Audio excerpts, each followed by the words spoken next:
Assalamualaikum warahmatullahi wabarakatuh. Tetap semangat belajar ya di rumah dan semoga semuanya sehat walafiat. Kali ini akan membahas tentang pengaruh televisi terhadap kehidupan masyarakat. Nah, adik-adik atau teman-teman, kalian mungkin udah tahu ya penemu televisi itu siapa yo?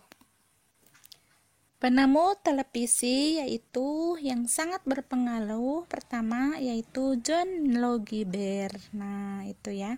Nah, penemuan televisi memiliki pengaruh ya untuk masyarakat atau dalam kehidupan masyarakat.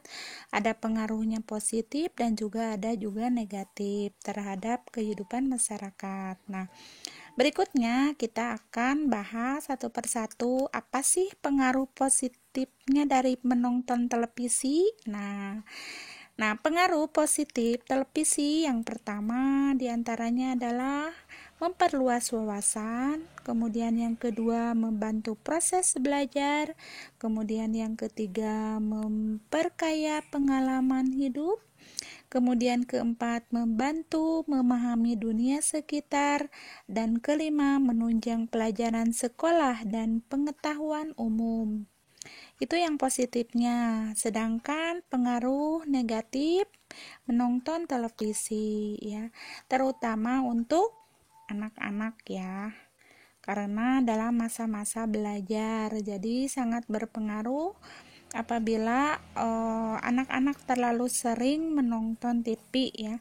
Yang pertama, mengganggu waktu belajar pada malam hari. Yang kedua, mengganggu kesehatan karena duduk terlalu lama. Kemudian ketiga, meningkatkan sifat konsumtif masyarakat karena banyaknya iklan. Kemudian keempat, membuat interaksi dengan keluarga berkurang.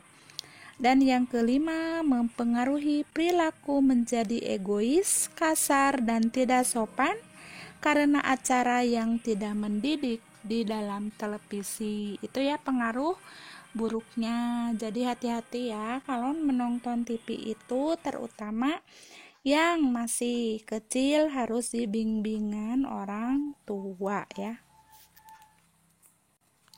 Nah, itu tadi ya tentang pengaruh positif dan pengaruh negatif televisi dalam pendidikan ya.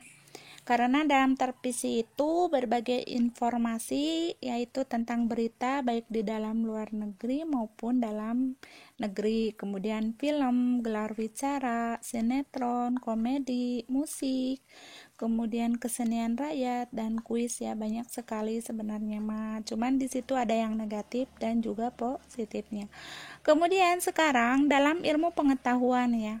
Dalam ilmu pengetahuan, pengaruh positifnya yang pertama menjadi sumber informasi dan pengetahuan. Kemudian kedua, menambah wawasan tentang perkembangan ilmu pengetahuan. Kemudian yang pengaruh negatifnya yaitu muncul banyak informasi atau pengetahuan yang belum dapat dipastikan kebenarannya. Itu. Jadi apakah itu karena banyak yang berita, apalagi zaman sekarang ya, banyak berita-berita tentang hoax ya. Jadi harus hati-hati sebelum kita dibuktikan atau udah yakin kejelasannya. Nah, jadi harus diyakinkan dulu apakah itu benar atau tidak ya. Berikutnya kita akan mengetahui tentang hasil dari penemuan ya dan manfaatnya, kemudian penggunaan dalam kehidupan sehari-hari dan kondisi apabila tidak ditemukan barang penemuan itu. Yang pertama, penemuan pertama adalah setrika listrik ya. Setrika listrik itu manfaatnya adalah merapihkan pakaian. Kegunaan dalam kehidupan sehari-hari yaitu dapat merapikan pakaian atau.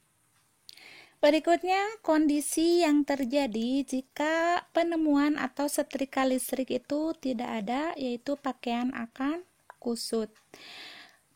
Penemuan kedua yaitu kulkas. atau lemari es. Nah, manfaatnya yaitu dapat mengawetkan bahan makanan. Penggunaannya dalam kehidupan sehari-hari menyimpan bahan makanan, dan apabila tidak ditemukan kulkas, bahan makanan akan cepat membusuk. Ketiga yaitu blender. Blender manfaatnya melumatkan buah sayuran atau bumbu masakan dengan mudah dan cepat ya. Jadi buah, sayuran, bumbu masakan dengan mudah dan cepat. Kemudian penggunaan dalam kehidupan sehari-hari dapat membuat jus dan menghaluskan bumbu. Kemudian kondisi apabila tidak ditemukan blender, maka membutuhkan banyak waktu dan tenaga untuk membuat jus serta bumbu halus. Yang keempat yaitu telepon seluler ya. Manfaatnya sebagai alat komunikasi jarak jauh. Penggunaan dalam kehidupan sehari-hari yaitu sebagai komunikasi jarak jauh atau alat komunikasi jarak jauh. Kemudian kondisi apabila tidak ditemukan seluler atau telepon seluler, berkirim pesan harus menggunakan surat ya, sehingga membutuhkan waktu lama untuk sampai. Dan yang terakhir adalah kipas angin. Manfaatnya mendinginkan badan atau suhu ruangan. Penggunaannya apabila tidak ada atau tidak ditemukan kipas angin, maka tubuh dan ruangan akan terasa panas. Penggunaan dalam kehidupan sehari-hari itu dapat mendinginkan badan atau suhu ruangan.